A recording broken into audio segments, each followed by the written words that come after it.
Mais où est donc passé Peng Shuai? Si est-il la question qui hante les réseaux sociaux depuis près de 10 jours. Âgée de 35 ans, la joueuse de tennis chinoise n'a plus donné signe de vie depuis le 4 novembre 2021, jour où, avec coïncidence, elle avait accusé l'ex-vice-premier ministre chinois, Zhang Gaoli, d'agression sexuelle sur son compte Weibo, l'équivalent chinois de Twitter. Dans son post, l'ex-gagnante de Roland-Garros se révélait avoir entretenu une relation abusive avec le politique, aujourd'hui âgé de 75 ans, et l'accusait d'avoir abusé d'elle. « Vous aviez toujours peur que je cache un magnétophone », avait écrit l'athlète.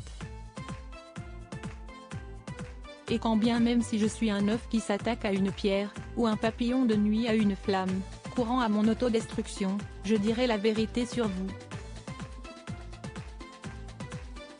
Depuis, le tweet accusateur de Peng Shuai a été supprimé. Dans un pays où la répression et la censure sont toujours appliquées, le silence de Peng Shuai n'est pas sans inquiéter. Sur les réseaux sociaux, le hashtag #WeRePengWe a vu le jour, et des centaines d'internautes font quotidiennement part de leur contrariété. Oui, ces accusations sont très inquiétantes, souligne notamment la tenniswoman américaine, Chris Evert, sur Twitter.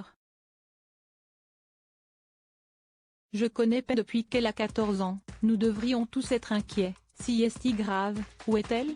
Est-elle en sécurité? Toute information serait appréciée. De son côté, la joueuse de tennis française Alizé Cornet a relayé le hashtag #WeRePengWe et ajouté la mention « Ne restons pas silencieux ». L'AVTA demande une enquête à la Chine après de longs jours de silence. L'association des joueuses de tennis, AVTA, a demandé à la Chine de mener une enquête sur les accusations de l'ancienne numéro 1 mondiale en double. Nous attendons que cette question soit traitée correctement, a indiqué Steve Simon, le patron de l'AVTA, dimanche 14 novembre, ce qui signifie que les allégations doivent faire l'objet d'une enquête complète, équitable, transparente et sans censure.